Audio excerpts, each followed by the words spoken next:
And then you can, and then if something comes up, you can push it in there. You know, say, hey, another activity comes up and it's, because I think this is organized according to dates. Yeah. So if something new comes up, you can pop it in.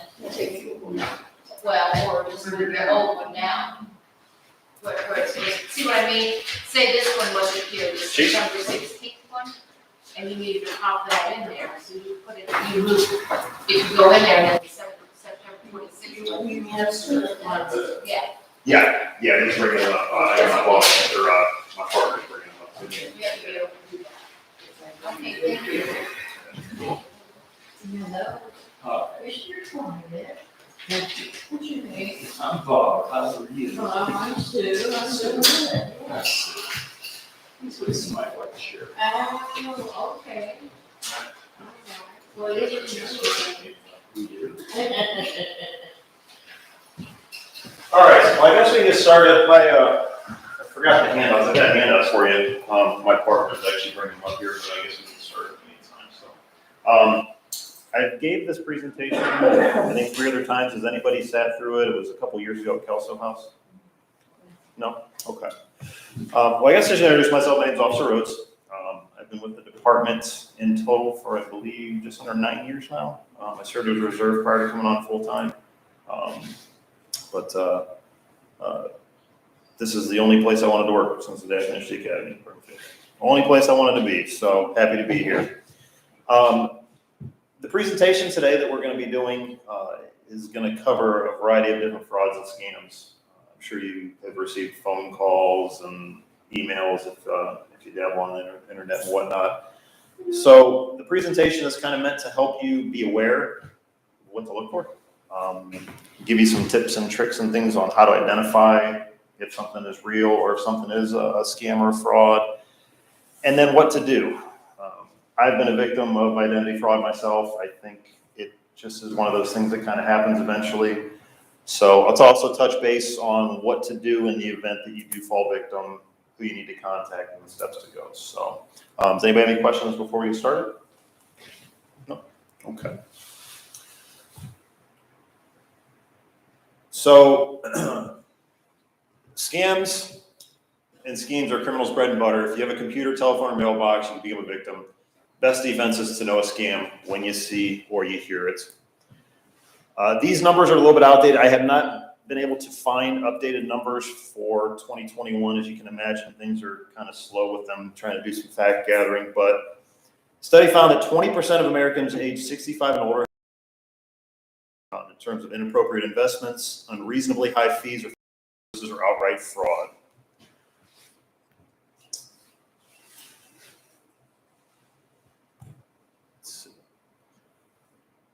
So in 2020, 28% of the $4.1 billion stolen from Americans came out of the pockets of seniors over the age of 60. I mean, when you truly think about that number, 28% of $4.1 billion. I mean, you just think about $4.1 billion that was taken. The unfortunate reality of that number too is that a good portion of that is gone. Forces to be able to investigate this kind of thing are really on a, I guess you say, a local level. Federal government has some capabilities to kind of go further, obviously, than what we do. But even on a federal level, a good portion of that money is never recovered. It's gone. Some of the top financial scams here. First one, since 2014, top fraud type, number one, hands down. 2019 alone, 215,093 reports were filed nationwide by victims of these schemes alone. But the most disturbing part of it is only 6% of the victims actually file a report. Variety of reasons they found out that people don't file reports. The number one reason is embarrassing. A lot of people are embarrassed to file, unfortunately. So you can imagine if you got 215,000 and only 6%, I mean, that's just an insane amount of people. These are very, very easy to identify if you know what to look for, and they're very easy to avoid. So that's the good news. You're going to run into Social Security Administration, Health and Human Services, which goes under Medicare, the IRS imposter, the government grants, the police, sheriff, and or FBI.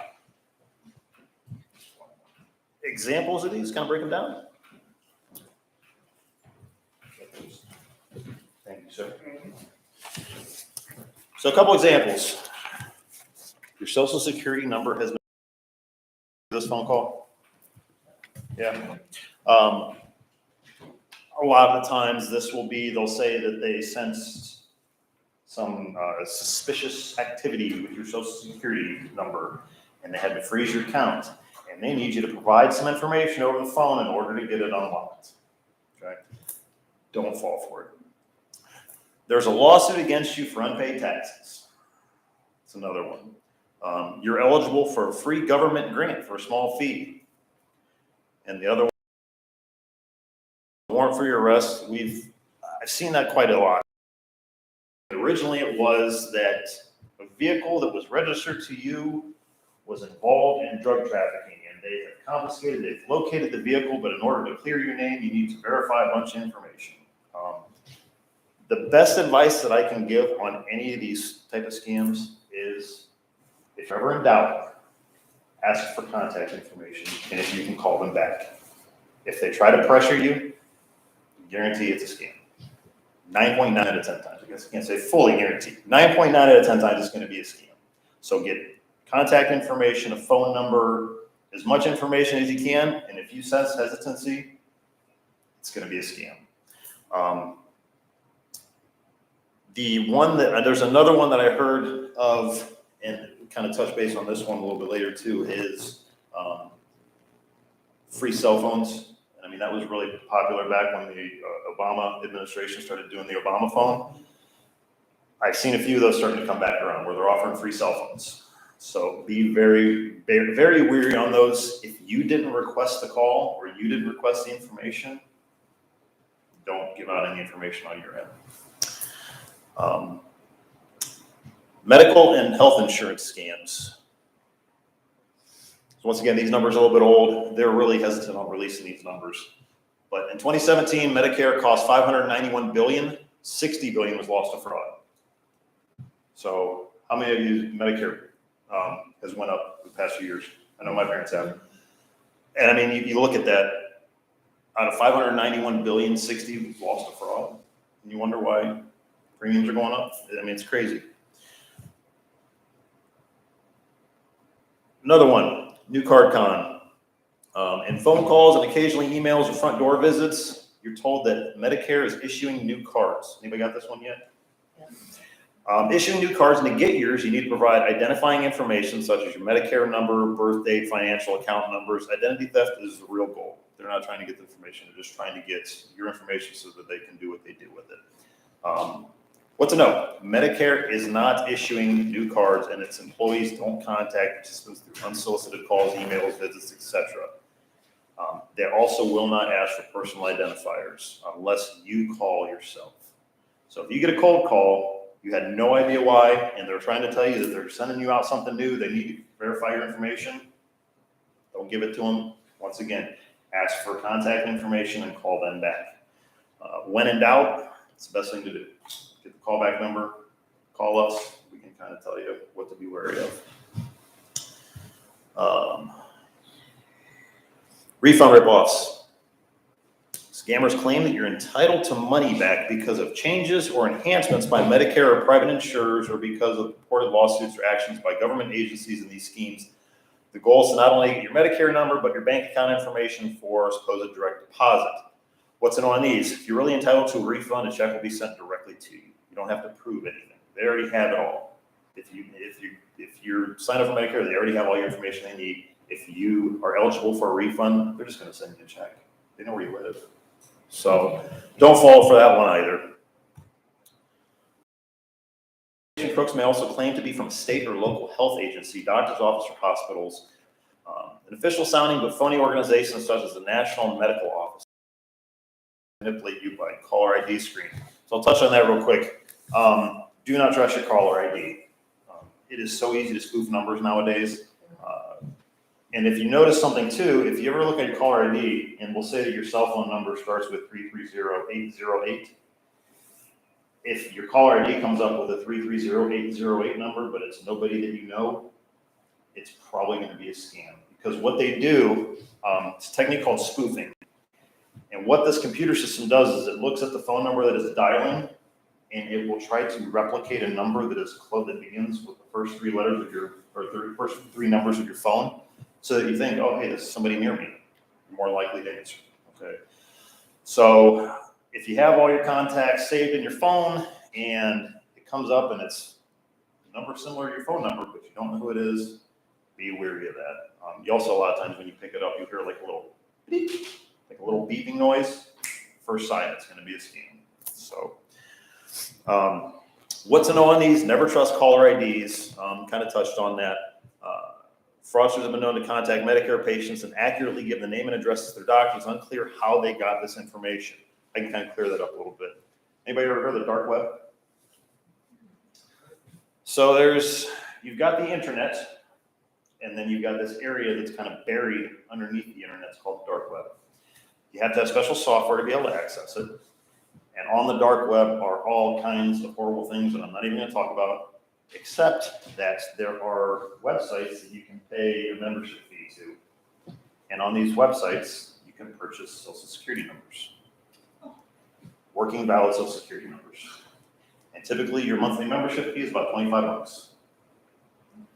The government knows about these, and it is, because the dark web is almost untraceable in a lot of areas of it, it is so hard to track where this is coming from, how they get these Social Security numbers. Some of it is common sense stuff, just through things like this, like phone calls and getting this information over the phone or through mail. But we truly don't know how these people are getting their hands on Social Security numbers in such large amounts. So another thing to be wary of too is if you get an email or how many are on Facebook? I love this stuff on Facebook where these little games or these things that people post, and it's like, what's your first dog's name? Or they're asking you like these things and you think that people are just having fun with it. If you think of some security questions out there, it's, what was your first dog's name? What was your first pet's name? You know, things of that nature. So be careful when commenting on some of that stuff that pops up on social media, because a lot of that is people just trying to find out information that would be security questions. So another thing to be wary about. I've got the phone number down here for Medicare. I'm sure most of you have it. It is actually going to be on the sheet that I'll hand out to you as well. You may get a call offering you or a health checkup. The caller may even know something about your medical condition, or you're invited to go somewhere for a complimentary checkup. What to know?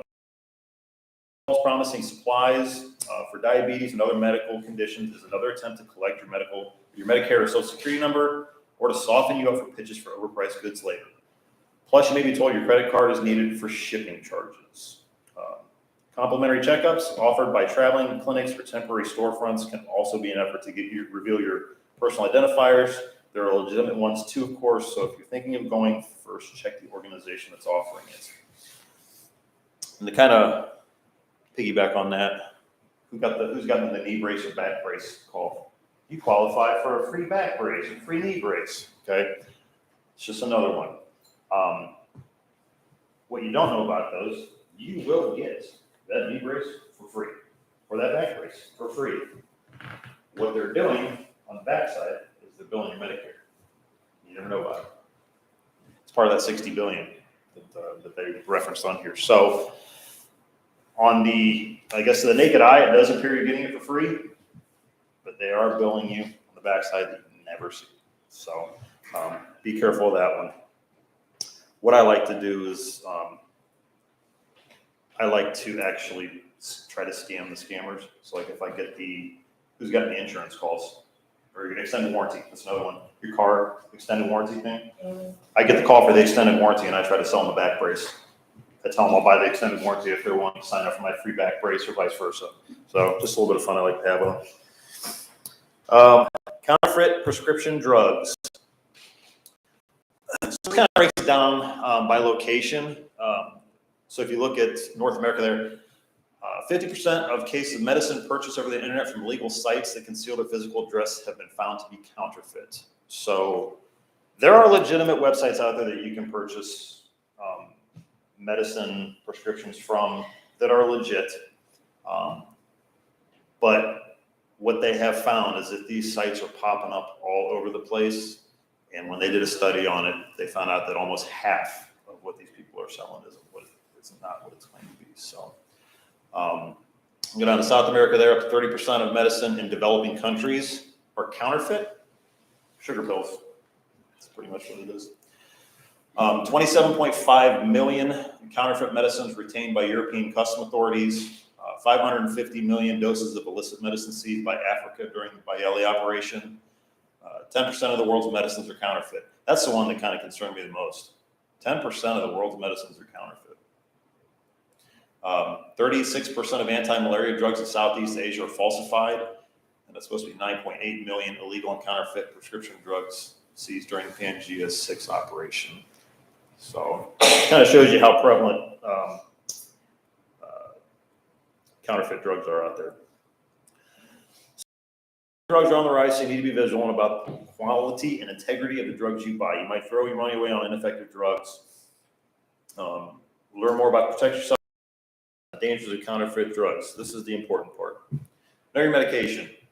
If you know what meds you take and you know what they look like, you know what the color they are, all that kind of stuff. If you get meds and they look different, you order them off the internet or something like that, and they do not look like what you're used to taking, check with your doctor. It's a good possibility that it could be counterfeit. And most of these pharmaceutical companies don't just change the color or the shape or the size of their pills on a whim. You look at Tylenol. Tylenol's look like Tylenol since who knows when. So a lot of this stuff isn't going to change. And if it does, more than likely, your doctor or your pharmacist will let you know if you have it filled. So does anybody order their medication off the internet? No? Okay. And it's honestly, I do recommend having it filled through a pharmacy just for this reason. And there are some legitimate sites out there, but they are so difficult to try to narrow down which ones are good, which ones are bad. Pay attention to the packaging. Check for altered or unsealed containers or changes in the packaging or the label. Something looks different, just ask the pharmacy. And once again, we talked on this. Only buy medication from safe, reputable sources. Funeral and cemetery scams. I always hate presenting this part of it. But casket schemes. So I already have all my funeral stuff set up. My line of work kind of comes to the territory, just trying to be prepared. But I know my grandparents already had their stuff set up. My parents already have theirs set up. But this is one of those areas that a lot of people don't think about as far as scams are concerned. So always request seeing a price list before making a decision on a casket. Industry studies have shown that the average casket shopper buys one of the first 3 casket models they're shown, and usually one that is in the middle price range. This is an excellent sales technique. I come from a sales background, so I know how this works. This means it is the funeral director's advantage to steer customers towards showroom models first. The FTC funeral rule protects the rights of consumers regarding funeral products and services. So with this casket scam, they'll only stock some budget-friendly models or urns, but they're going to be colors and shapes that nobody wants, and it's an upsell. It's all it is an upscale or an upsell. They'll subtly steer you away from the class of products. To avoid these, you can ask for different options that are available for each product, and you can shop online. It's another thing most people don't know. You can actually go online and buy your own casket and have it arranged to be sent to the funeral. It is an option for you. And if you go to these funeral homes to make arrangements, they have catalogs. I mean, they have JCPenney, Sears catalogs full of the different stuff. So if they're doing this sales pitch to you where they're saying this is the 3 and this is the most popular and ask to see more. they guarantee you there's more. That's As for a, your loved one, though, that's not for you, because you can't store your casket till it's. right, you can prepay though. Oh, you can. You can Yeah, prepay. but if you're getting it online, Yes. it's gotta go somewhere. Yes, well, actually, I'm in that, and I did research on this, because that's the same thing, I'm like, how am I supposed to buy that from Dad? You can actually give somebody sort of I guess you would say a living will designation, where you can have the company that you purchase off of, you can provide permission for somebody else to facilitate the delivery, I guess you would say, of it. Oh, yeah. That is available. Okay. Does Redmond do this? What's that? Does Redmond do this? Yes. Both my grandparents, that's where we had their funerals at. They are excellent people to work with. That's why we picked Redmond for both my grandparents. They do this though. You can either purchase from them, they will show you what is They available. don't do this. They do this or they don't? They do. Yep, that option's available to you. They are very fairly priced though. Like, Redmond is the one, because I've had personal experience with them. I will say that they are fair. The gasket scam. Some funeral homes will try to sell you a casket with protective features. This is basically an addition of a $20 rubber gasket, and the upcharge can be multiple hundreds of dollars. There is no need for this.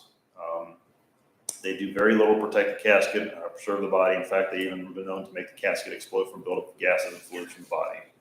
Kind of gross to think about, I know. The reality is that everything deteriorates over time. It's scientific fact. There's no product that can preserve the body or the casket indefinitely, so don't pay more for these features.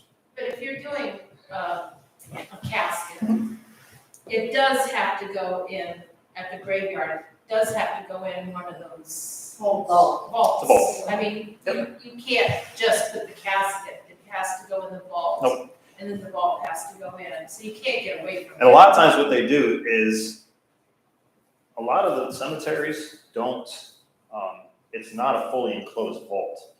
You ever take a glass and put it in water, and no water goes up inside the glass? It's kind of the same thing with these vaults, it's the bottom is open. It goes down on top. And the actual, I'm not that big into science, but just the pressure and the difference of pressure stops everything from going up inside, sort of like a glass down on water, so, yeah. They're My just late designed. husband is in a Clark vault. Okay. Which has the little lip and all this kind of stuff. Mhm. It's got a lifetime guarantee. I would love to see how they're gonna warranty that. Lifetime And who's gonna be the one to look at it and go, oh, this is covered under warranty? Lifetime guarantee. Those are super designed. Your lifetime That's for sure. exists. That's all they're required for, because the collapsing caskets put these dents in the ground. Right. That's all they're for. It's, when I was researching, they did the gasket around where the casket actually closes, and they sealed it off there, but for some reason, they did it underneath the casket. I didn't understand that one at all, even the more I read about it. But again, gases, even from inside the casket, they need to escape. So that kind of explains why you've had caskets blowing up. Yeah. Well, we actually did need a gasket because we found one of our relatives many days after they died. And it was a closed casket, but still. Right. And something like that, that's kind of I guess you would say a little bit of a different situation with something like that. Because obviously, if you've got. That case was necessary. Sure. I think everybody can understand that. Sue, do you have a question? Yes, sir. Yeah. You know, I'm the liaison on the township board for the cemetery. Yeah. And I was reading, I'm not ready for this, but I was reading where some communities now are having what they call a natural burial, like the Indians did hundreds of years ago. And they just take a person and wrap them in a blanket and bury them down in the ground, and it's all natural. There's no casket, there's no nothing. No embalming. No embalming. I've actually looked into the laws, and I guess on a community level, they may have the ability to bypass, or kind of depending upon how they develop the property. But I do know that there are rules and regulations for. Right, maybe various it's companies. the different state. It could be, and it could be, yeah. Because nothing like that's hit Ohio. Right, no, and it's there is regulations on, how deep, how they bury certain preparations, things of that nature, regarding cemeteries in the state of Ohio, so. That is interesting, I don't know that I'd want to live near a cemetery like that. Embalming scam. Some states require embalming when transporting. Embalming is becoming frowned upon more and more by just about everyone who doesn't profit from it. Embalming can be a big money maker for funeral homes, so they may push for it. If it is something would like to be done, there's no problem, but no state law requires embalming for every death. So that's another one to keep in mind. Does that next day burial then? What's that? Is that next day burial there? Doesn't matter, it's not even under that stipulation. If it was something that was, we'll say 2 weeks, there's a, somebody lives alone and it took 2 weeks for somebody to realize, hey, I haven't heard from, John or Joe or whatever. That stipulation may come in, but even then, after 2 weeks, to speak frank, there's not gonna be anything left to embalm. There's nothing. So, yeah, this is one that a lot of people know about, is that you're not required to do embalming. Only if you are transporting across state lines. And even that, it's not for every state, so. Cremation casket scam. Crematoriums only require a basic body bag to help contain the bodily fluids prior to the cremation. Honest funeral directors will let you know that your options for cremation, and usually the least expensive option, involves just the minimum. Other packages they may try to sell you on will have nice caskets to go into. You can choose it if you want, but it is not required. Some people like the idea, they think that it's just more of a peaceful thing, and that's great, but it's definitely not required.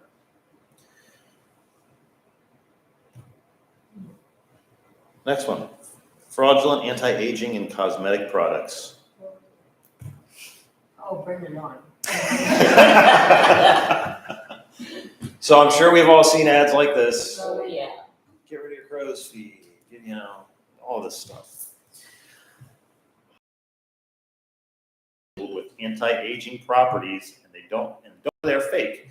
Counterfeit is a personal care products increasingly view dealing in these fake items as a low-risk crime scene, or crime, since many of them are located outside the U.S. Some of them are, most of them are not. Government and industry studies and testing have discovered dangerous ingredients with counterfeit anti-aging products. Fraudulent may contain arsenic, beryllium, and cadmium, all known carcinogens, along with high levels of aluminum and dangerous levels of bacteria from sources such as urine and sores. Fraudulent anti-aging products. First thing I'd say is just accept the fact that we're all going to get old and we're all going to get wrinkly. Just comes to the territory. If it sounds too good to be true, it probably is. Watch out for the secret formulas or breakthrough scientific discoveries. Don't be afraid to ask questions about the product. Find out exactly. Research a product thoroughly before buying it. Call the Better Business Bureau to find out if other people have complained about the product. Pause there for a second. That's something everybody's registered for through the Better Business Bureau. So this isn't a fail-safe. But before I purchase something from a company, if you have a bad experience, be sure and notify the Better Business Bureau. If you go on their website, you can actually post about it. You don't even have to contact them. You can just post about it in there. Beware of products that claim to cure a variety of illnesses, particularly serious ones that don't appear to be related. Be aware that testimonials and or other celebrity endorsements are often misleading. Be very careful of products that are marketed as having no side effects. Question products that are advertised as making visits to a physician unnecessary, and always consult your doctor before taking any dietary or nutritional supplements. You know yeah, go ahead. The advertisement, and people think it's particular Dr. Oz or whoever, Oprah, but it's not. Right. It's not coming from them at all. Right. They just slap, and people assume That they're using the product. that they're recommending. And a lot of the way these companies, They can't even track. They can't keep track of all this. No. Product. And the issue with this is a lot of these companies to begin with, and people share pictures on Facebook and Instagram and Twitter. I mean, people share pictures all over the place. And what a lot of people don't think about is how low your expectation of privacy is when you put a picture of yourself out there. The world's got us to it at that point, you know. So a lot of these companies will just go on some of these celebrities' Facebook page or something and go, oh, that would be great for our company. Yep. So be wary of it. Sometimes too, I was going to say, the United States is the only, and I believe Canada just started it. I believe the only 2 countries in the entire world that allow pharmaceutical companies to market directly to you. No other country allows it. It's like Pfizer, Johnson & Johnson, Moderna, all those big companies that make big pharma. We're the only 2 countries that they're allowed to market to us. So it's interesting. Telemarketing and phone scams.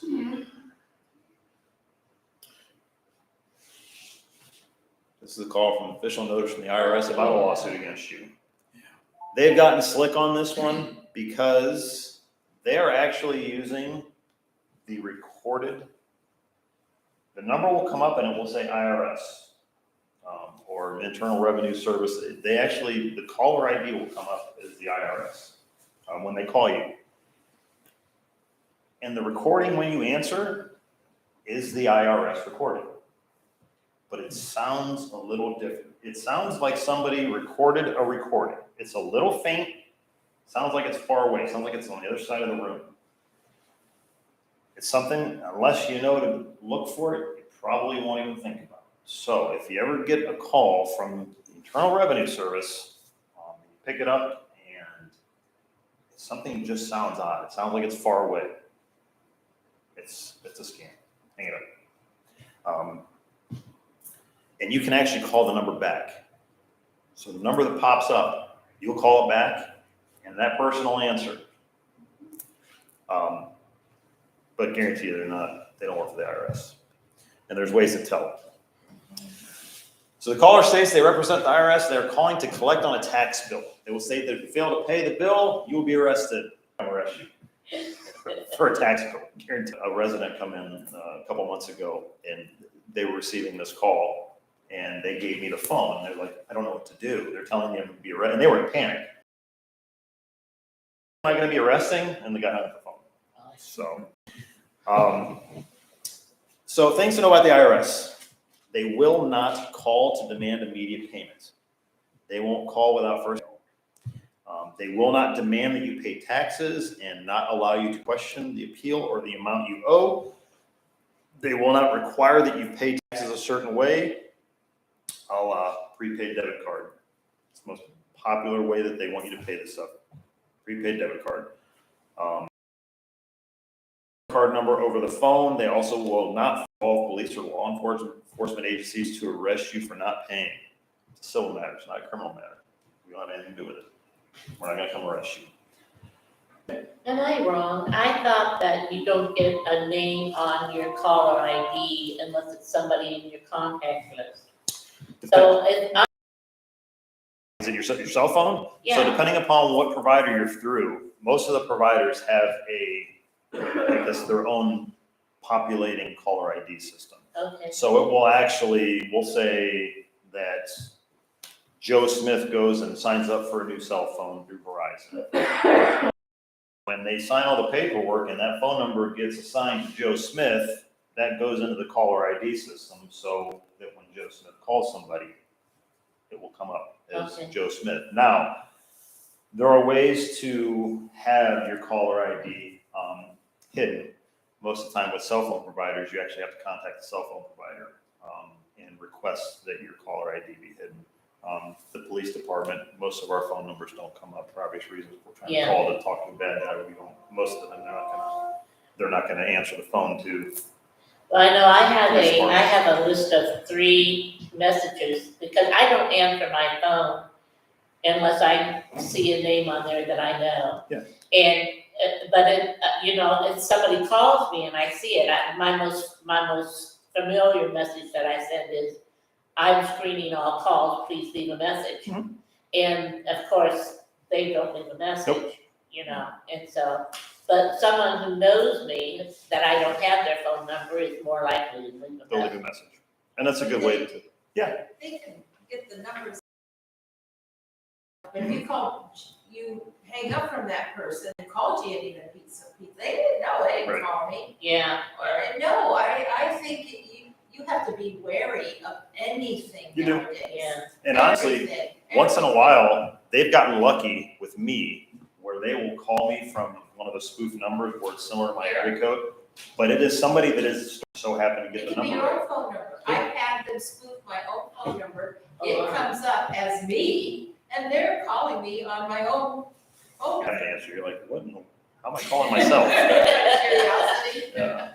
So, through all these, again, they will not, most of the stuff that the IRS does will be via mail.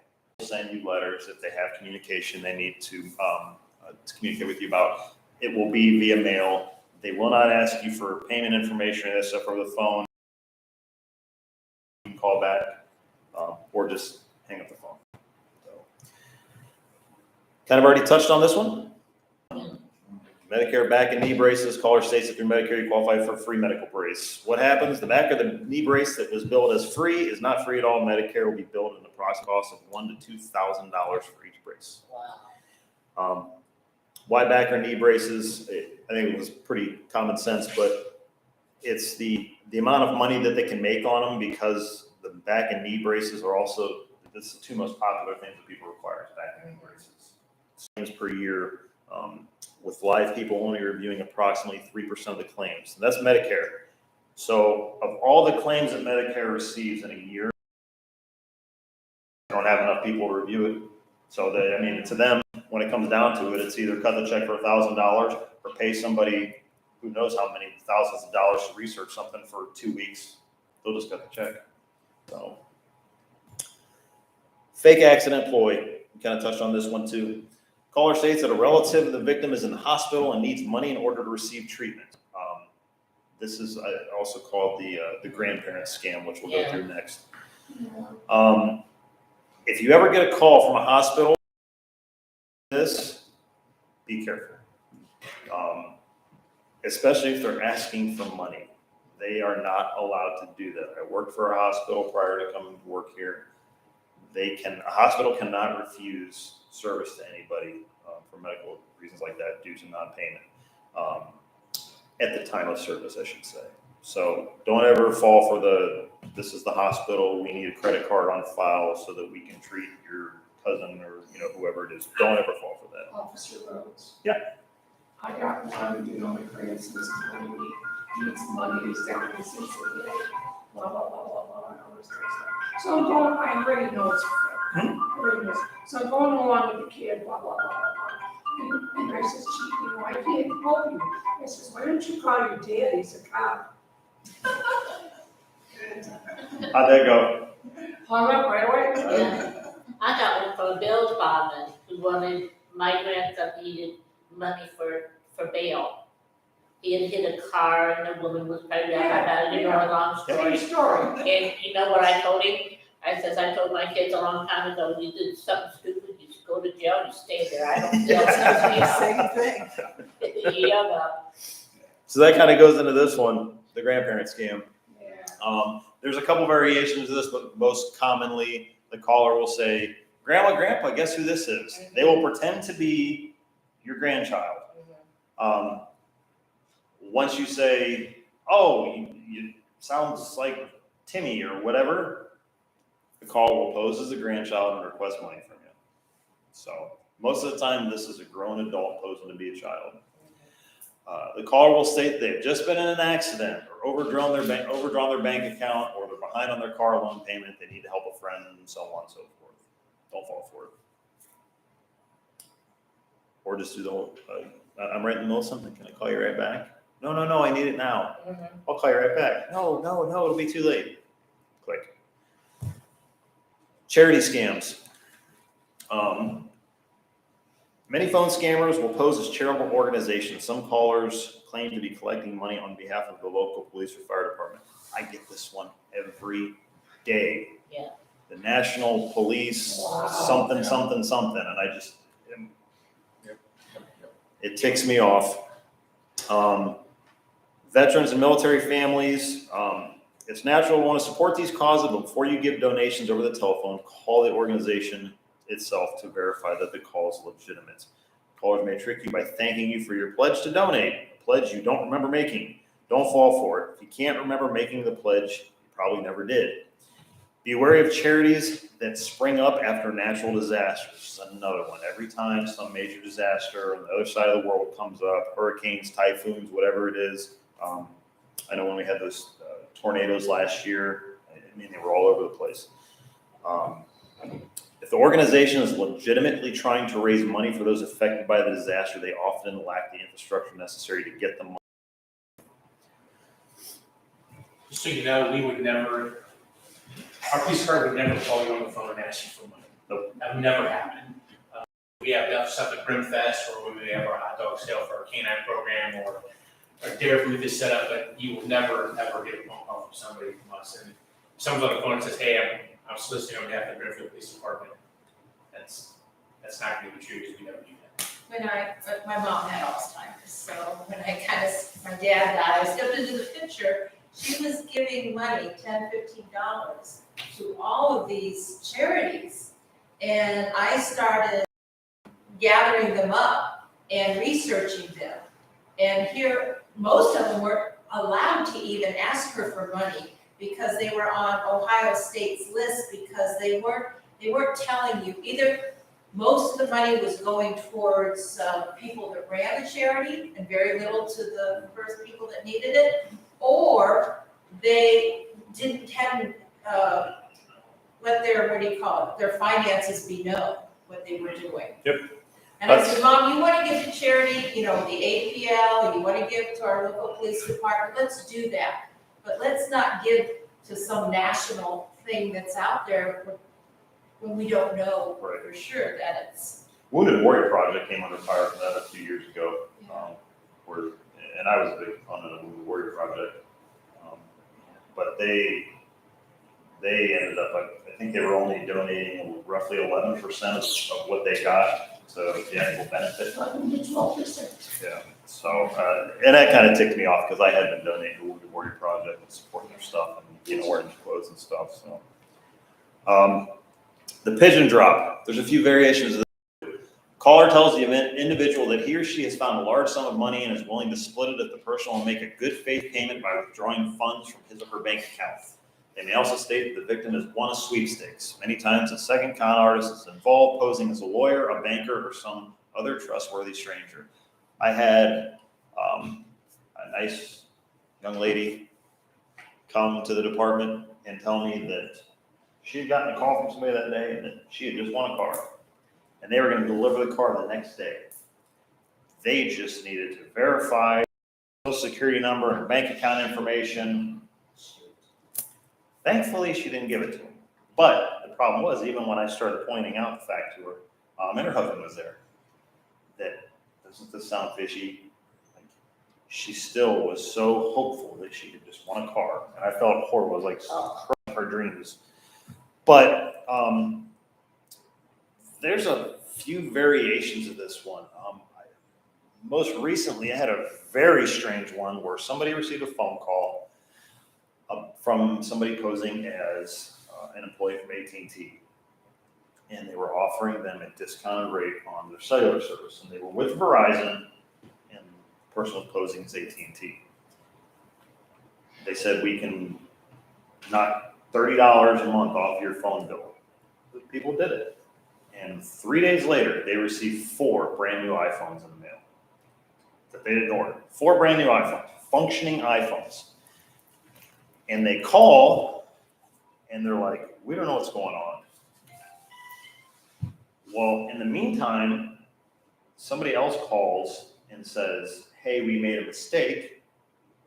We weren't supposed to send you those iPhones. We need you to go down to the post office and send those to such and such address. And it was some private person in Illinois. And the more and more I started researching it pretty much what they were doing is, I'm guessing they were either black label or stolen cell phones. And instead of sending it directly to the person, they have a middle person, and that way it's harder to trace who it was from and where it's going to.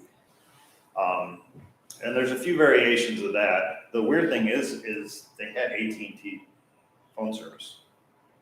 Like through their phones, it was AT&T. Everything, they were able to make calls and everything, but these 4 iPhones showed up. So it's one, I'm still trying to kind of decipher on that one, and I've researched a little bit. I haven't found out a whole lot of information on what the end goal is, other than getting these phones to somebody that shouldn't have them. I think once a month I get one of those direct TVs, you're eligible for this discount, blah, blah, blah, blah. And then when you, if I contact, not them, but, direct TV, they know nothing about it. That's not what they're doing. Right.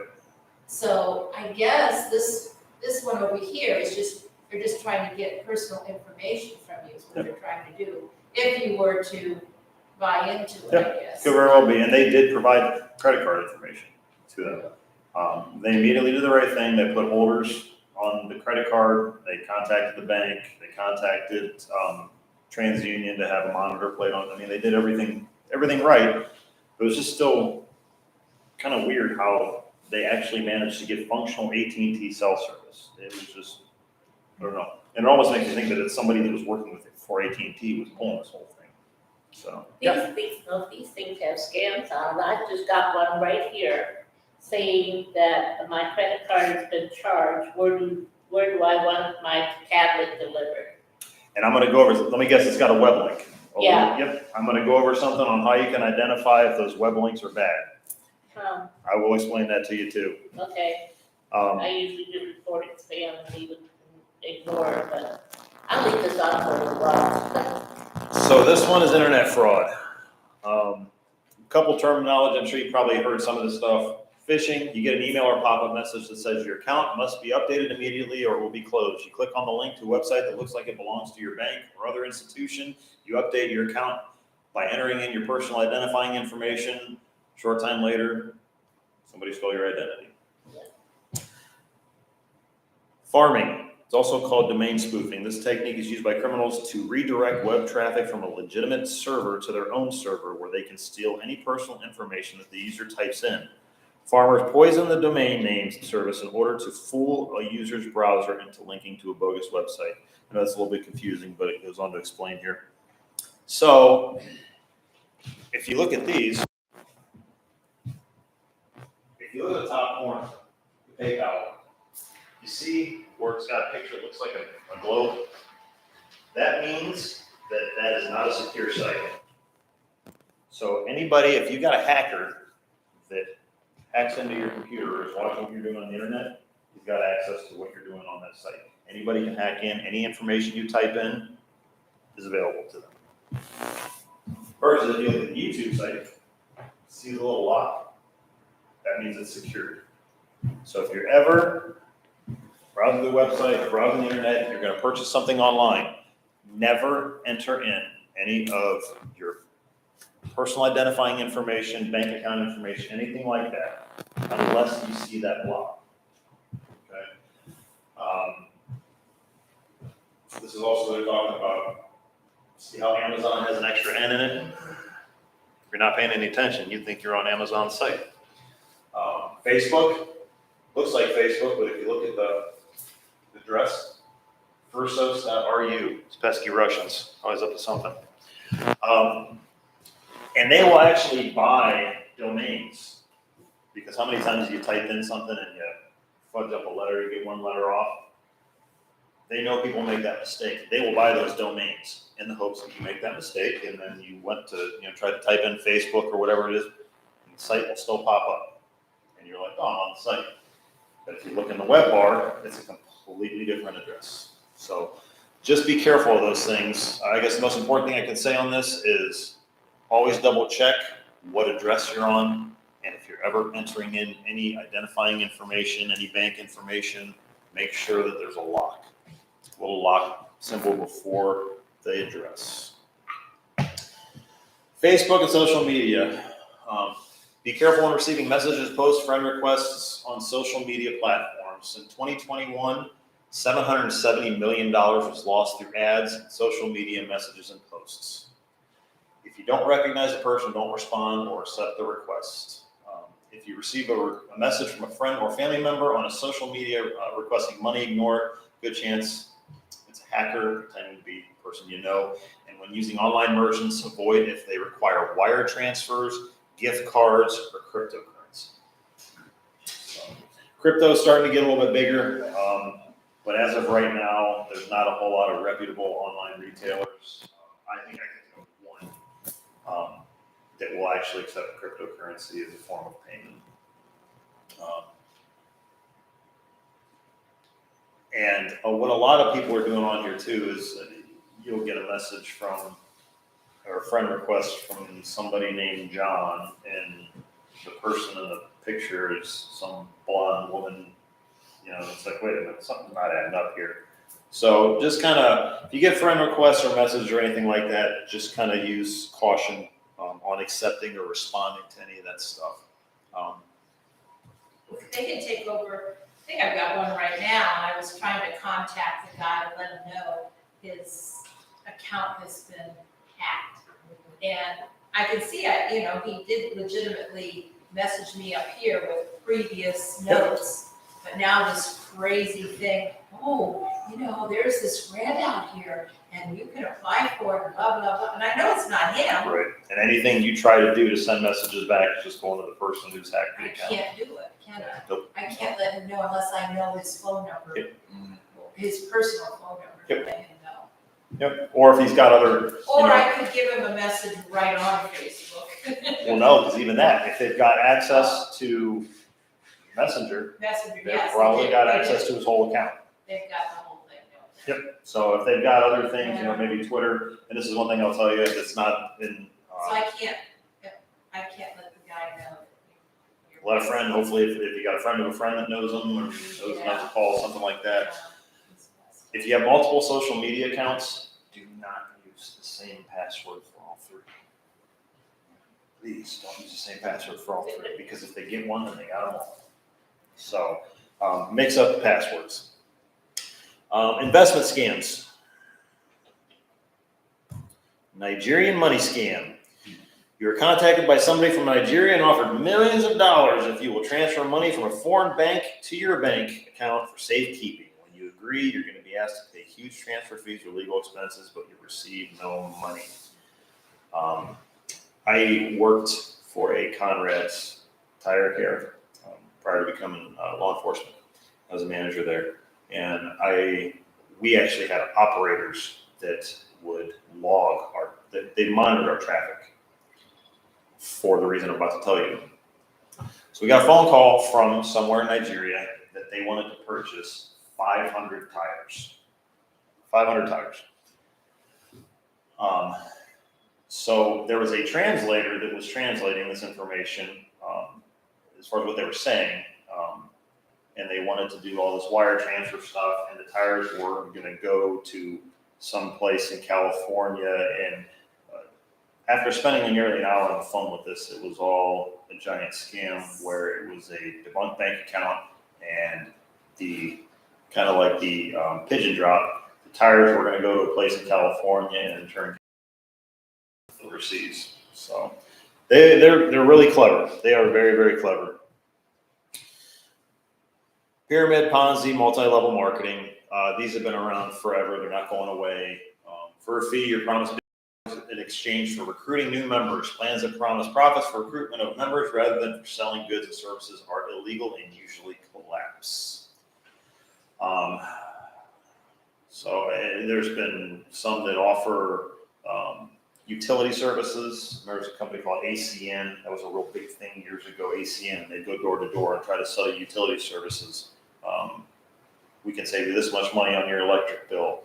But in part of that, if you were a representative or you were trying to recruit team members, and the more team members you had, you got more payouts from whenever you signed somebody up for the service. So this is basically all it is. Here's one of the newer ones. The coronavirus vaccine or a booster. You're asked to pay to get put on a waiting list to get early access. Advertisements through social media, email, telephone call, etc. Kind of the way the COVID thing is starting to kind of decline a little bit now, so they're starting to trail off a little bit. But be wary of these. These are still popping up on Facebook ads and things of that nature. I've even seen some weird signs. It was somebody's front advertised, come get your booster shot. Like somebody's front yard, like going to your house to get like, what? So be wary of those. With this, it's pretty much, common sense. Use your pharmacy or use your doctor as far as booster shots, anything of that nature. Homeowner reverse mortgage scam. Does anybody know what? Anybody ever heard? Reverse mortgage is a unique kind of home financing that's only available to borrowers who are 62 or older and have substantial equity in their homes. Unlike a typical forward mortgage, makes payments to the lender, and a reverse mortgage, the borrower receives payments. So you're kind of, somebody's, I guess, catching on equity in your home and they're paying for it.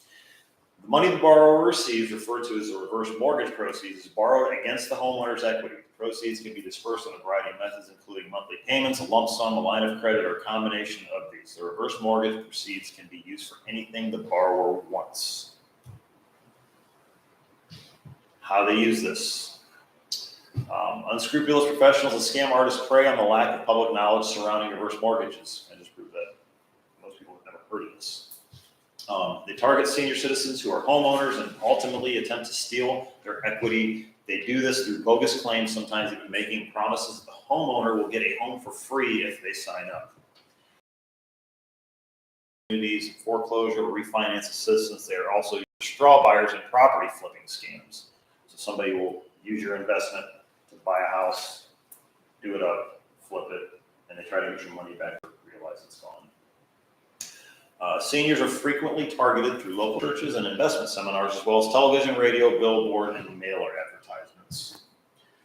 So the long short of that one is homeowner, be wary if you get contacted by a company that is, offering to pay you for the equity you have in your home. Typically, you say reverse mortgage. They're going to use different terminology, but just be wary of it. I know that slide's kind of bad, but no counseling session. The lender says reverse mortgage counseling is not necessary or doesn't mention it at all. I know when I signed up for the loan on my house, I think I had to talk to 20 different people, and it was crazy. So to think that the opposite, they wouldn't have to have a meeting, it's kind of common sense. High pressure tactics. Lender is pushing and claims to have a great offer that won't be available tomorrow. Have to do it today. Not affiliated with the NRMLA. Pretty much all legitimate reverse mortgage lenders are members of this professional trade group. Selling high-cost products, real estate and services. Someone is trying to sell you on a real estate opportunity or high-cost product or service that suggests that getting a reverse mortgage to pay for it. A lot of times, too, this would be like timeshares. Sometimes they'll do some timeshares, vacation homes, things of that nature, where they'll say, oh, you've got this much equity in your home. You can cash that equity in and purchase this timeshare. Same kind of thing. If you suspect a scam, immediately stop working with the lender and report them. Reverse mortgages are federally regulated. You report suspected scams to the FBI.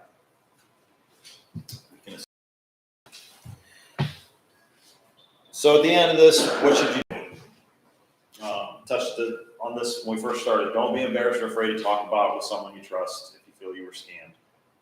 Contact us if you feel you've been a victim. Even if something doesn't seem right, you can call, you can stop it. If you got a phone call or you got a text message or an email or something and you're not quite comfortable with it, you feel free to run it by us. We can typically tell you if it's something that's not quite right. Keep phone numbers from various resources handy. Police department, bank, credit card companies, Social Security Administration, Medicare, etc. I've got a flyer on the back of it. Site for Department of Jobs and Family Services, the FTC, all the different credit bureaus, as well as our non-emergency number. don't answer phone calls from stranger blocked numbers. Kind of discuss that. If somebody really wants to get a hold of you or someone knows you, they'll leave you a message. Most of the time, scammers, if they receive, they get to your voicemail, they're not going to bother leaving a message. They don't want to mess with you. They want to talk to a live person. Don't feel pressure to give out personal information without researching it first. Do not open suspicious emails or links. If you receive a call that sounds suspicious, hang up immediately, and don't be afraid to ask for a callback number and information. That last one too is a really good way to weed them out. What do you do if, well, I have a Mac, and what my Mac does, if it gets infected, then I take it to Apple, well, I gotta go to Summit Mall now, and they clean it, you know, they said it's programmed to do that when something's trying to get in there. Sure. But say it's a PC, and I've had a couple of friends that they've gotten this thing, you know, or what is that, pop-up, you know. The government has seized the No, computer. no, it's more like, your computer's all infected, we can help you, go with this, do this, do this. So, what do? Do you take the computer to you, or what do you do? I mean, You do. freak, I'm sure I people had this freak when they see that. You do nothing. You go online, you find yourself what they call an ad blocker. And For blocker. free, yeah, they're ad blockers. You Ad have a free blocker. tryout, Uh-huh, you install a free tryout, it'll run for about a week, and it shuts that down. does it shut that down? Because it says you got all these viruses, Right. they post magically on it, and so on and so forth. Yes, Ignore them. So what I can show you is, and I'll do this real briefly here. But it's an ad blocker will shut that down after about 5 days. So okay, you can even run on your cell phone. I run one called Ad Shield. what's it called? It's called Ad Shield. Uh-huh, So when you run this, and right down here it says it's blocked 259,480 ads and trackers that have attempted to get access to my phone. wow. And that's Now the you pay entire for time. that one, right, Ad Shield, but it does that service. And I mean, there's a bunch of different things, different programs, Yeah. but really what you want is something that will block. If you're running an antivirus, like Norton, McAfee, there's a few other antivirus softwares out there. Most modern antivirus softwares have this already built in. Well, I think the fakers are saying they're McAfee or something. Right now, as my phone is running, all this is what this is blocking. And I mean, if I didn't have access to this, like I'd never know this was going on. I mean, you don't like, you think that your phone's off and it's in your pocket, nothing's going on. But I mean, you can see it's always blocking something. That being said, what I will tell you is I have seen, and not so much on a computer, but on my phone, with this running, I have seen some issues with connecting to other things. Like I have a GoPro camera, and that ad blocker would not let me connect to my GoPro software. It was blocking it because it sensed this two-way communication that it didn't recognize. So I was not able to connect to my GoPro. Same thing with drone. I actually am one of the drone pilots for the department, and trying to access the drone software through my phone with that Ad Shield, it would not let me connect to that. So there are times that you may, if you have one of those, it's great. But if you notice that you can't connect to something that you normally did, whether it be Bluetooth, Wi-Fi, whatever it is, it may be that Ad Shield blocking it. You may have to temporarily turn it off while you do what you need to do with the software, whatever. Then you can always turn it back on. But the best thing I would say is just invest in some sort of antivirus software for the computer. They're typically going to be right around $50, and that's going to be for like a full-fledged package that has your internet, your browsing security and everything. But never click on links that you don't recognize, you're not sure what they're from. Don't ever click on strange links. And even on we get emails, and the subject line will look like it's from Walgreens or something like that, but you'll notice if you really look at the preview, it'll have some weird characters, like some weird letters that you don't quite recognize. Don't ever click on those emails, just immediately delete. So, we're always there too. There's 3 of us that were actually attended a week-long course. We got certified through the state. They call us CPSs, Crime Prevention Specialists. That was kind of weird because I'm a police officer. I thought that's what I did anyways, but they give us this fancy name. We're CPSs. But we were specifically trained in identifying this stuff. We're also able to come up your house and look at your landscaping and tell you how certain things can be changed, whether it be trees, shrubbery, bushes, lighting, things of that nature, to keep your house more secure. So it's another service that that we do offer. You just have to speak to one of the 3 of us that's actually certified in doing it. But we're always here to help with any kind of questions, anything like that you may have. When in doubt, just call us or stop down. We'll always help out how we can. Is there any questions or comments or anything? There's 2 of you missed that I get a lot of. What's that? The pre-authorized purchase from Amazon. On a daily basis, I probably order about $15,000 worth of stuff. Good for you. That's just the ones they leave my voicemail. I don't pick up my phone anymore. I try dealing with these people. They are relentless. They are. Absolutely. Another one now is I'm getting something from Customs. They have a package with suspicious party accounts. I called them one time and said, "You want one of my packages?" "Yeah." "So my name on it?" "Yeah." "Send it, it's mine." But I don't care, it's mine, send it. But they are relentless. They are. I get probably a dozen calls a day, and I just ignore them. The Amazon one is getting a lot more popular, where they will either tell you that most of the time it's an iPhone, is what I've noticed. They're trying to make sure that you approve the purchase of the iPhone. And it's been various other products, but iPhone is the popular one, and they want you to confirm the purchase or confirm the information. Don't ever fall for that. And the surveys. Yep. You'll do this survey, you'll get a free blah, blah, blah, or you'll get this. There really the questions in those surveys? It's the perfect questions to find out all your security questions that you have on other websites. That's it. Well, I got this is funny. I got this new cell phone, chick. Got a new cell phone here just a few weeks ago. Oh. Yeah.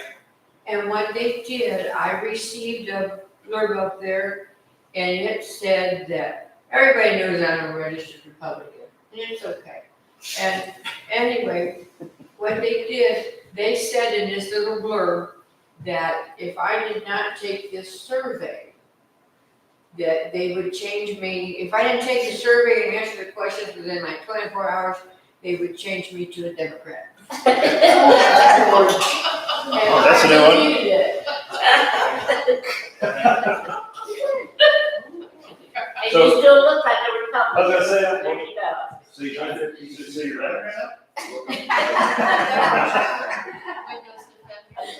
Oh, Did you hear that? You It's, have to be one or the other, or you can't vote. So I want to vote. I get, Probably the best I get a lot of emails from my mom. And I don't know why, I don't know how, but they are addressed to my mom. And that's another way they'll try to, it's very, very easy, and what I can tell you in our line of work with, investigation, stuff like that, people truly don't understand how much information is available out there to the public just by Googling things. And that's helped us solve a lot of cases, but at the same time, stuff, because we can find out family members. I mean, it's available for the public, you just type it in, and it's all there. They can find out what you paid for your house, they can find out who's lived in that house with you, I mean, there's all kinds of stuff they can find out. So, the best advice I can give is just always err on the side of caution. If the little feeling in the pit of your stomach's telling you, this doesn't make sense to me, it probably doesn't. Don't let somebody badger you or bully you into doing something, giving out, prepaid gift card information or any of that stuff. We had a lady that literally $20,000 in prepaid gift cards Um, because she thought that they were going to come and arrest her. And she came afterwards, it was her, I think her daughter actually is the one that brought her in and said, this is what happened. And I hate looking at somebody and telling them, we can't do I it. can't get your money back. Oh, wow. Can't get your money. Because those prepaid gift cards or debit cards are untraceable. It's untraceable. So, always err on the side of caution. Call us, get contact information, tell them I just need to sit on this. I need to think about it. Can I get your contact information to call you back?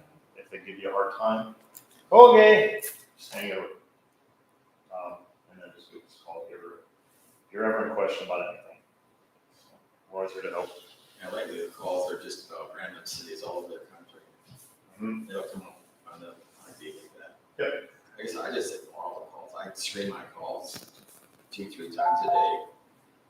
I even switched to like where I'm through Verizon and you can set it up to where it'll automatically block either phone numbers that you don't have saved or it'll block private or unknown phone numbers. It'll immediately send those to. You know, and just to bring it up shortly, but a lot of us don't make full use of our phones. I mean, we buy these phones, they don't come with an instruction manual. My grandson about laughed himself silly when I said, where's the instruction book for this thing? And he says, instruction book?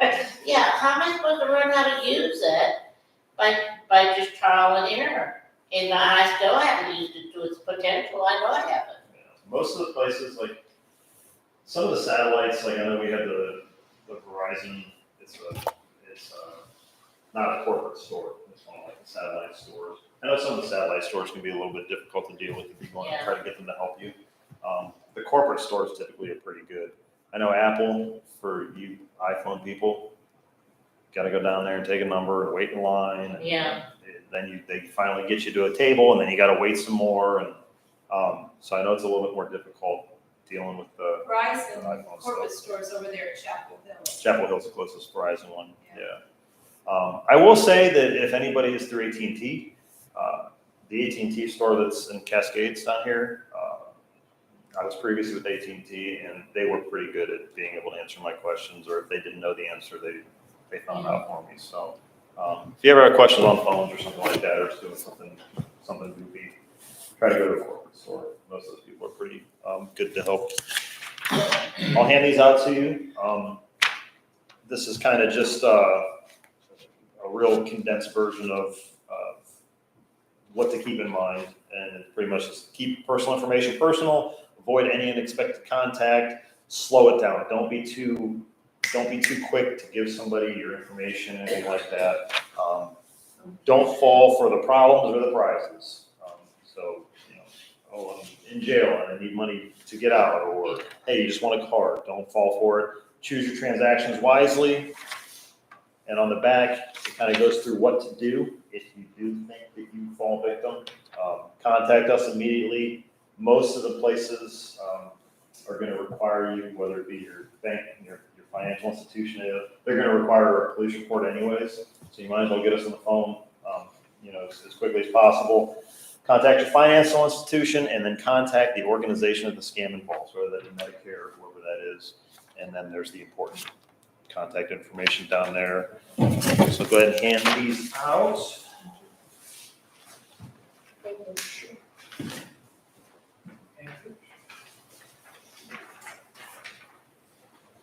Did anybody else have anything? Yes. I can get a copy of the police report. Well, depending on what kind of report it is. Most of the institutions will, I can't say that. Some of the institutions will contact us to get the report directly. If they're going to require you to get a copy of it, I believe we can email it, or you can just stop down and talk to Patty or whoever the front desk clerk is, and we can actually print you off a copy as well. Would you be willing to share your extra copies with Andra? In May the 20th, the young and going to have a lunch thing at the Methodist Church. Yeah. And we can pass them out to those people that come to the, bring your biggie bag and all that with us. If you need more, so you can always stop down. Grab one. Thank you. Hey, There is one more thing I want to ask you this, you may or may not know this. I've had situations where I've been asked to give my Medicare number. I know, but this is from the front office, the people at the reception office at these doctor's offices.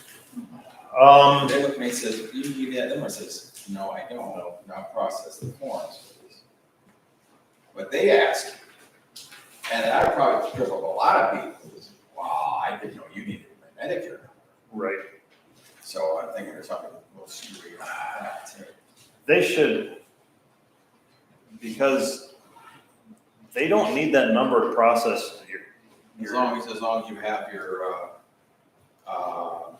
insurance card. yes, They said, that's your number. Yep. That's it. that's all they should need. So I find it really odd that some of these places that are actual medical facilities, should I report those or? I would, is it someplace that is it a new place or someplace you haven't been going that? If you have to actually know it's the one place in Streetsboro, Okay. that's as far as I know, you know. Is it a place associated with UH? I am. If it's the UH, that's, I've actually went to that one before. I would call Medicare and let them know. To my knowledge, and again, coming with, I've got a hospital behind me, they shouldn't be asking for that number. No, because they always say, don't ever give out that number. That's why my card's in a safe someplace, because I'm not gonna need it unless they change my insurance carrier. Right. Did you tell them you didn't want to give them that number? I told them they don't need that number, What was- process the forms. Yeah, and what was the response to that? Okay, not sure. Oh, Yeah. Yeah, they should never need that number. They should never, I don't care what it is. There's another place that asked too, I can't remember which one it was, but the one in Streetsboro stuck out because they were kind of insistent until I got a little insurance, says no need. No need. Give it out though, didn't we, when we got our vaccinations for COVID? Oh, they did, yeah, that's the other place to ask for. They asked, yeah, they're giving out the vaccine. We had to have our Medicare, and I didn't know to bring it, but they looked it up. And that's it. They should be able to look at, if it's a reputable place that is, I don't want to say licensed, but is approved to do that, they should be able to look that information One up. of the pharmacy places where we could get our Yes. COVID Like walk vaccination. into the pharmacy right there? Yeah. Yeah, I got mine at CVS. I had to Didn't have. show me, I didn't show them my They ID, I didn't show anything like medical insurance or anything like that. wanted my Medicare. The only thing I can think of, and it's because of how number crazy they went with coronavirus and all that stuff, and they were, Yeah. I don't know if it had something to do with, the daily report on numbers and all that stuff, but it doesn't make sense, like, they shouldn't need that number for any reason, nobody should ever ask you for that number. Like, it's an ID, the boosters and the shots, they shouldn't have needed anything outside of an ID. They shouldn't have needed your insurance card or any of that stuff. Well, they wanted that, I had to give them that too. Where was that at?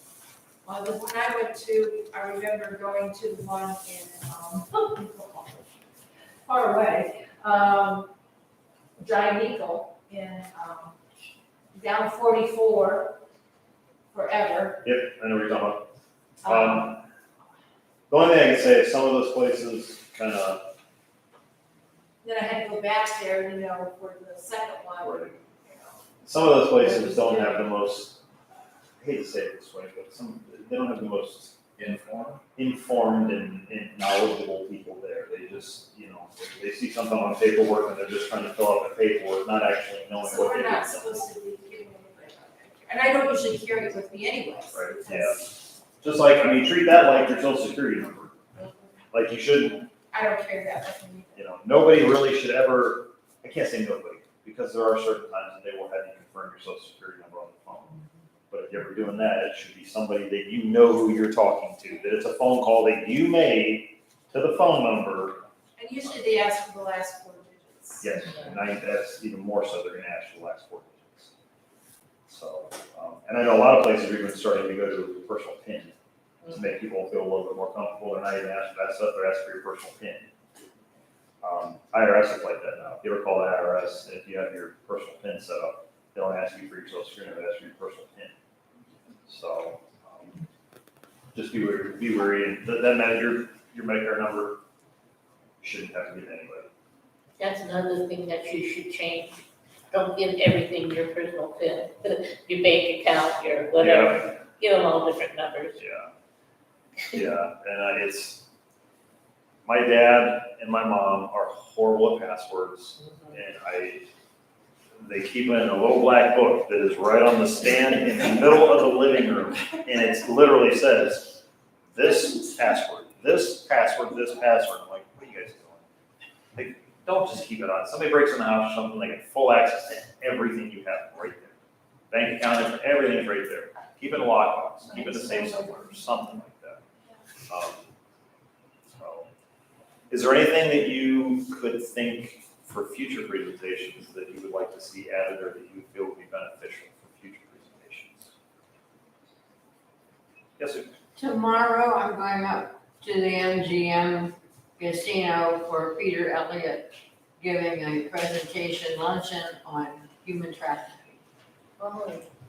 I'm anxious to see what they have to say, but I don't know anything about that. It's huge. But I think that would be something that would be interesting to our neighborhoods. We could do that. I could put something like that together. Oh, that'd be great. Is that around here? I mean. Oh, yeah. Oh, God, Yeah, and that's one of those ones that's, I mean, it's, you don't really hear about it as much, but it is, I mean, I dare say it's almost, I won't say it's prevalent as illicit drug use, but I mean, it's something that is happening. I'm all from over the place. generation where we trusted everybody, and now you can't, and it's still a shock to me that you can't trust everybody. I have a hard time with it sometimes, It's unfortunate. Yeah. So human trafficking presentation. Yeah. I'll look into that. I can put something like that together. There's a new coalition for Portage County, there's a traffic coalition, which has been in place recently, so we got representatives from social service agencies, CAC, the prosecutor's office, there's people from different law enforcement agencies in the county that are participating in that. So right now, there's having a series of informational meetings that to kind of find their way forward. Our detective is a member of that, she's been joining in on the Zoom meetings over the last couple of months, so see where that goes going forward, so there's people paying attention to that topic. All right. Well, if somebody has anything else, truly You gonna appreciate show me it. what to do with this? I will. You Okay, see that little trash I'm bucket? really interested. Yeah, that little trash bucket, you click the trash bucket. Yeah, Usually all I do is I never add contact. Report it as spam? Yeah, and I block it, and then block it. yeah. And report it as spam, and then from there on forward, what you're doing on that, anytime you report any of those phone numbers as spam, it actually is feeding that into the database to Okay. where that phone number, if more people do it, that phone number gets flagged as a spam number, which is why if you've ever seen when caller ID comes up and sometimes it says possible spam, Mhm. that's how the caller ID knows, is because it will actually check the database and say, oh, this has been reported 35 times as being spam, possible spam number. I've been targeted for, I don't know, is it called CBD? CBD? Yeah, CBD, okay. I get those every day. Mm-hmm. And I go up there, I go to it's texting, and I go to where the information is, and I go down and I block them. And then I erase them from the whatever. And the next day, I've got another one, and I go up there and I block it, and I Is get that because they call from a different number each time? every time, They yes, got- they yes. got- That's they it, got you're a blocking that one number, but then there Doesn't isn't matter, another one. They got a random number generator. Yeah, I know. Pops up these numbers I as do needed. And the every day. computer program actually has the ability that, there's nobody actively making that call. It's almost like a call center. And the Yeah. computer will Yeah. automatically go through and dial the numbers, and then when it gets somebody answering, it kicks it to somebody sitting at a desk, and that's when the person gets on the phone and starts. Well, this is talking. a text though. The text one is a similar way, is it will literally just generate random numbers or random addresses. That's why a lot of times even if So you I look at. can't, there's no way to stop it. Nope, and I hate to say that, the best thing you can do is like the ad shield that we talked about, the ad Yeah, blockers, one of those, yes. or the antiviruses on your computer. You can get my trial run, it runs long enough, mine ran for about 5 days and it stopped. That virus stuck all. On the computer. This is on my I'm sure it Verizon works cell on- phone. I thought it works on That's one, pretty well. it's Verizon. Pardon? I have my cell phone, it's through Verizon. And what is it you said I should use the red? Any of the ad blockers. Yeah, just do Ad that. blocker. Ad blocker. Ad blocker. Yep. Okay. Yep. I wish I could tell you there's a way to completely stop it altogether. No, I know. You may be able to pause it for a while, but I know. eventually something else is gonna pop up. Yeah. All right? Thank you, learned a lot, thank you very much. Thank you very much, appreciate everybody coming. Thank you.